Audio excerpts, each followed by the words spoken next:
Inscreva-se lá, faça parte da família Semeando. Também tem o canal do senhor lá, né? É só um pensamento, tá chegando um vídeo novo, hein? Compartilha, aciona o sininho, tamo junto. Pastor Márcio, a gente caminha, né, nesse sentimento de fé de diversas maneiras. E Deus, ele tem uma multiforma de atuar na nossa vida, inclusive frustrando aquilo que são os nossos desejos, né? A bem da verdade, não sei o Senhor, mas o que me trouxe para o Evangelho, o que me levou para a igreja, o que me trouxe para Jesus, para uma fé verdadeira nele, foram as frustrações da minha vida. Foi aquilo que estava dando errado que me aproximou de Jesus. E o engraçado quando eu aceitei a Jesus, estava tudo direitinho, do meu ponto de vista. Vida financeira estava direitinho, estava namorando uma menina maneirinha, estava tudo legal, numa perspectiva minha de pensamento. Mas a bem da verdade não estava bem. Então, aquilo que são as minhas emoções, né? Então, cada um se aproxima de Deus porque alguma coisa na vida não está dando certo. Quando chega no Evangelho, e o anúncio, né, o slogan para muitos lugares, muitas igrejas, muitos pastores é esse: vem que Jesus vai consertar a sua vida, né? Vem que agora o Senhor vai te safar, né? Não vai te salvar. E essa perspectiva, quando nós chegamos em um determinado local que prega dessa forma, dizendo que Deus agora vai suprir todas as suas carências, etc., trazem frustração. Porque no primeiro momento, nesse primeiro contato com Cristo, com a igreja, com a palavra de Deus, é tudo muito maravilhoso. É tudo muito interessante, porque é a palavra de Deus. Isso gera paz, isso gera plenitude dentro do coração, isso gera libertação. Mas conforme vai se passando o tempo e vão se colocando palavras, né, de que Deus vai suprir aquilo que são as minhas expectativas, aí vem, não, o Senhor vai te dar o dinheiro, você vai montar o seu comércio, e você vai vender muito, e você vai ganhar, aí você vai lá testemunhar agora: eu era pobre e nem sabia, agora porque eu participei da fogueira, participei da montanha, participei da fonte, o Senhor tem feito na minha vida. E um monte de outras pessoas vão estar na igreja, vão estar, né, em esse Jesus aí comercial, exatamente porque quer que o comércio dê certo, porque quer que a vida seja plena, porque quer que Deus faça com que ele seja mimado. Tudo tem que dar certo na vida dele. Que Deus é esse, a gente desconhece. A gente vê um apóstolo Paulo que um pedaço da veste dele curava. A gente vê um Paulo que sai curando todo mundo, restaurando a vida de todo mundo. Só que Paulo tem um amigo. Aí em 2 Timóteo 4, e aqui o texto diz assim, saúda a Prisca, Áquila e a casa de Onesíforo. Olha só nome bonito. E no 20 diz assim: Erasto ficou em Corinto, a Trófimo deixei doente em Mileto. Olha só, por que Paulo não curou o amigo dele? Deixou o Trófimo doente, enfermo. Será que Paulo não tinha fé para curar? É porque Deus faz do jeito que ele quer.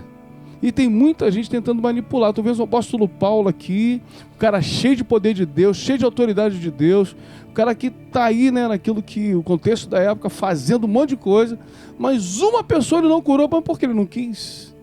Você vai ver que Jesus entra num lugar, né, e ali diz assim, Jesus foi embora e não curou ninguém, porque não tinha ali no coração o sentimento, o desejo daquilo que verdadeiramente era Jesus. Todo mundo quer a bênção, né? Mas verdadeiramente entender que o Evangelho traz para nós plenitude, de aprendermos a contentarmos com a gente tem, é complicado. Aí a gente tem um monte de gente aí, ouvindo um monte de falso profeta nesse dó ré mi, que é só o sangue do Cordeiro, pastor. É verdade. Aí a gente precisa entender, querido, que talvez você está aí ouvindo, mas vocês não creem? Claro que nós cremos que Deus faz, que Deus opera, que Deus realiza, porém, não é isso que nos motiva. O problema é que as pessoas têm sido influenciadas e motivadas por coisas que muitas vezes não vão acontecer, porque não foi Deus que falou, porque quando tem muito dessa situação, é porque o homem está falando e dizendo que Deus falou, e quando Deus não falou nada. O problema é que a gente tem dificuldade de entender a soberania de Deus, irmão. Deus é Deus. Se ele fizer, é Deus. Se ele não fizer, ele continua sendo Deus. Não é por conta da nossa bondade, por conta da nossa conversão, ou porque eu sou melhor ou pior, que muita gente se acha assim, que Deus tem que fazer alguma coisa. Ele vai fazer se for um propósito que ele faça, se for a vontade dele fazer. O que não pode, irmão, é eu esquentar espiritualmente ou esfriar espiritualmente por conta daquilo que Deus fez ou deixou de fazer. Eu preciso andar com Deus. Ou movido por aquilo que é um combustível, né? Estou me movendo, por que não? Porque só estou caminhando, só estou indo, né? Porque eu tenho uma perspectiva de que... Não, pois é. Então, uma das... Claro que a gente está citando Paulo. Paulo foi um cara, irmão, que talvez eu e você, 1/3 do que Paulo viveu, a gente não aguentava, né? E ele nunca reclamou disso. Aí tem aquele livro que a gente sempre fala dele, quando trata de sofrimento, foi de Jó. Gente, Jó sofreu, mas foi muita coisa. E aí se você falar assim, pô, por que Deus permitiu? Meu irmão, era vontade de Deus. O nome do Senhor foi glorificado naquilo. Aí tem gente que pergunta assim, mas por que Deus... já me perguntaram isso. Por que Deus permitiu lá que Eva, que o diabo enganasse? Ele não sabia que isso ia acontecer? Cara, os propósitos de Deus. Nós precisamos entender que Deus está aqui, irmão. A gente está aqui.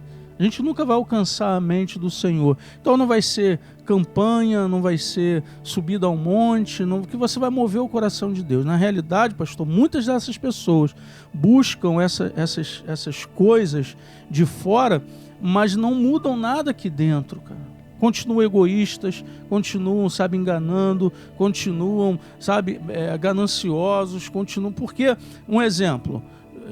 Você vai entender. Esses lugares que ensina que você tem que botar rosa atrás da porta, passar pela fonte, jogar sal não sei aonde,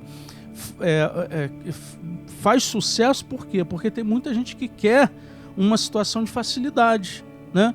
O Senhor está falando assim, aquele que quer vir após mim, negue-se a si mesmo, tome a sua cruz e siga-me. Muita gente não quer negar nada, não quer carregar a cruz, não quer fazer nada disso não, pastor. Deixa eu pegar carona. O lugar que fala de milagre, milagre, milagre, lota porque o povo não quer ter trabalho. Não quer ter compromisso, não quer ter trabalho. Então Deus está fazendo tudo por mim, eu não preciso fazer nada. É desse jeito. Por isso, irmão, que os enganadores muitas vezes se dão bem, entre aspas, aí tirando aquilo que é o evangelho. Tem essa situação aí de pirâmide, não sei o que lá, mas a pirâmide só cresceu porque tinha alguém interessado numa facilidade. E alguém ofereceu essa facilidade.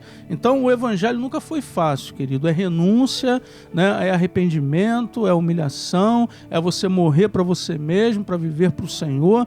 E Jesus nunca enganou ninguém, pastor. Nunca enganou ninguém. Ele disse para os discípulos assim, a partir de agora, quando ele chama os primeiros discípulos, vocês vão ser pescadores de homens.